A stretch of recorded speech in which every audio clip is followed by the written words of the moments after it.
Hello there. Welcome back to the Countdown to Ironman Lake Placid video series. My name is Joe with Endurance Mentors. And today, what I'd like to do is just provide some basic feedback about the 2024 Ironman Lake Placid bike course. I was up there this weekend, had a chance to ride the course, and there are some small differences from the course in the past, but I can kind of go section by section and just give an update for everybody who doesn't have the chance to go up there and ride it ahead of time. One thing I'd like to say, though, before we get started is I want to invite anybody who is interested to schedule what we call at Endurance Mentors a mentorship session. What a mentorship session is think of it as like a la carte coaching, okay? And right now, we're really kind of getting into the final phase of training. And for those of you who are training independently, this could be a really good resource for you to just kind of talk through where you are in your training, maybe get some tips for this last big push heading towards the race. Or frankly, if you have training fully under control but haven't done this course before, we were just up there. So if you want any beta, more specific beta on the course and maybe how it relates to your specific training and where you're at, don't hesitate to schedule a session. And I wanted to bring that up too, because something you all should know is that the first session is always free.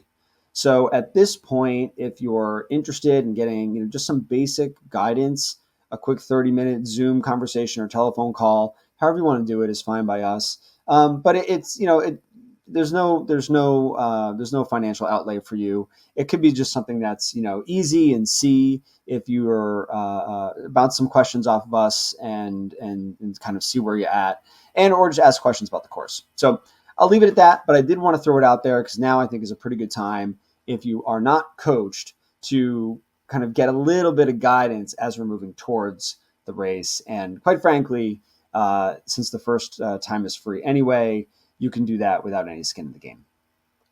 All right, without further ado, let's kind of look at the bike course here. And what I'd like to do is just quickly go section by section. The course right now, I'll share with everybody, the course is overall in great shape. Over the last couple of years, there have been some sections, with construction. Even that has been pretty minimal. This course is a very well-maintained route, and I really do think they prioritize it for the Ironman athletes. But what I'll do is kind of go section by section and then just give some highlights and overall takeaways that maybe I was reminded of while I was just up there. So, okay, we start in transition, and the first phase of this course really goes from transition up to the top of Cascade. You are more or less climbing or trending up out of transition all the way up to Cascade Lake, okay, or Cascade the Mountain or Cascade Pass. You're going to be trending up that whole way. One thing I will say that on this part of the course, if there is any area with maybe a little bit of a rougher road surface, this is it. It is by no means something that is going to be an issue for any of the athletes. This is probably on par with what you're riding day in and day out anyway, so I really wouldn't lose any sleep over it. This is not that big of a deal, but it is noteworthy that if there is a part of the course that maybe has some pavement that is a little suspect in places, this is probably it. But again, like I said, anybody who's outside training right now, you're riding surfaces like this all the time. This is not going to be a big issue. And since you're climbing, you're going up, you're not going to have to worry about things, rattling out or anything like that.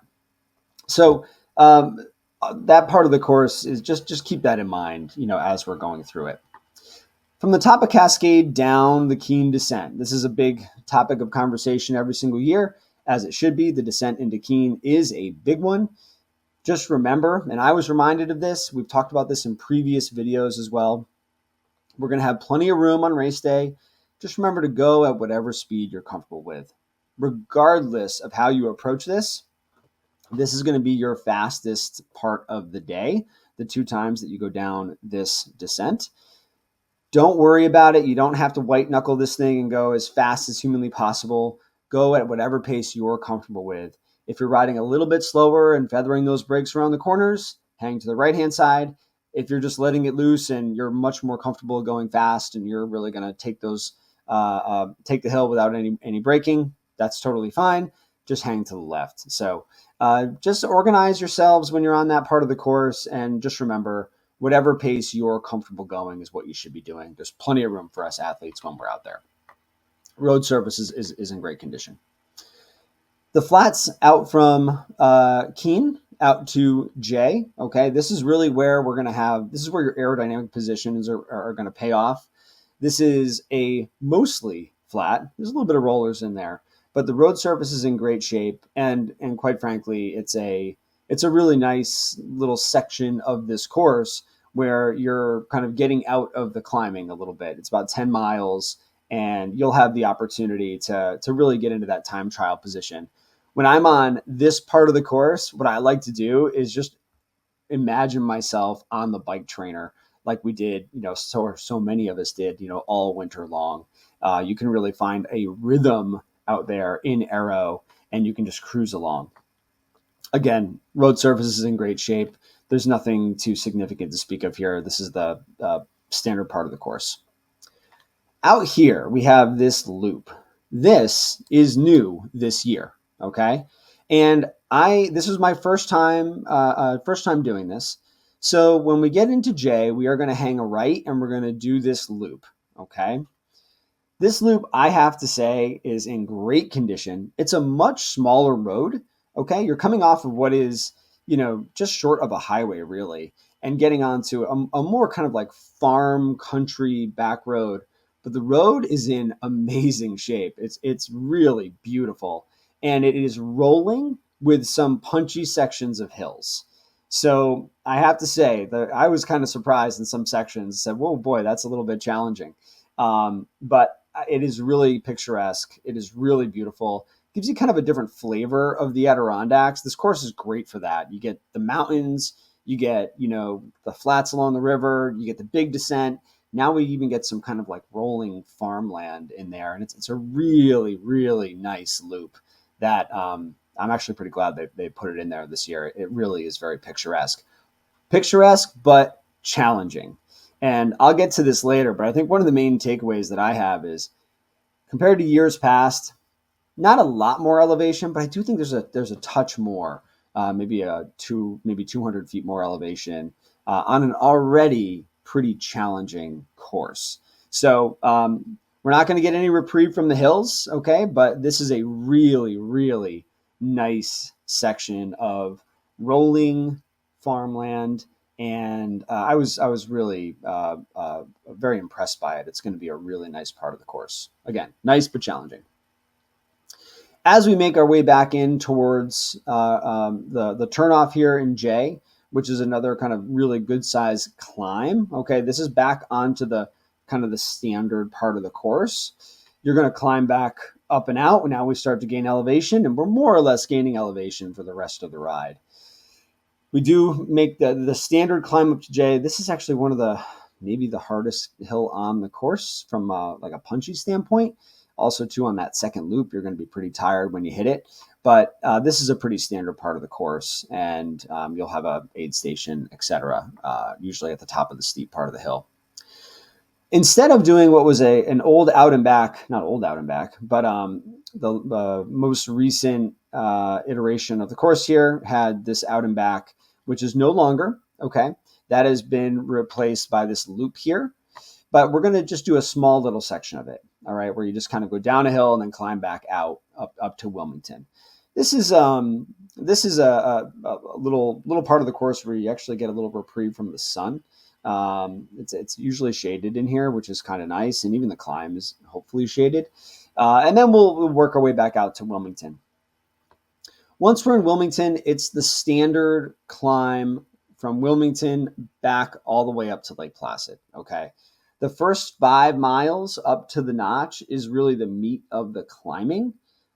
Then it really does back off. And while the whole thing trends up, this is an area where you can go a little bit faster. The road surface is in great shape, okay, but you will be climbing, and you will be gaining quite a bit of elevation over this part of the course. Here you'll go past Whiteface Mountain. You'll be right along the river. The notch is just beautiful. Be prepared for headwinds. There's always a headwind there. There was this weekend too. And it's just a really nice and picturesque part of the course. One thing that's also different this year is we're not doing the out and back along the golf course once we get into town. That we're actually doing on the run course this year. Instead, we just hang right at the top of the famous Papa Bear climb and head right back into town and head out for Loop 2. So, course overall is in great shape. It was so fun being up there again. I'm really jazzed up for the race, and I know there was a lot of athletes up there, and I'm sure many of you are going to watch this. To those athletes that were up there, if I'm missing something, drop it in the comments. I just wanted to make sure that I was able to get some feedback out there for you all. I did have some takeaways that I want to kind of highlight. The first is, and this is more of something that I was reminded of, but while this is a mountain course, you're going to be in pretty much full sun the whole day. Okay. The old out and back was kind of more in a more woodsy area. This new loop, while it is kind of going through farmland, there's a lot of kind of open space, which is very picturesque, but again, more sun. So something to keep in mind is, be aware of that sunscreen and definitely use it, because we're going to be in pretty much full sun the entire day. I don't know. It's kind of a silly little tidbit, but like that hit me when I was there this weekend. It's like, okay, this is sun the entire way. So keep that in mind. Okay. So basically full sun on this entire ride, and we're going to be out there for a long, long time. So remember the sunscreen. I mentioned it before. I do think that this course has slightly more elevation than, say, like last year's course. Again, not by much.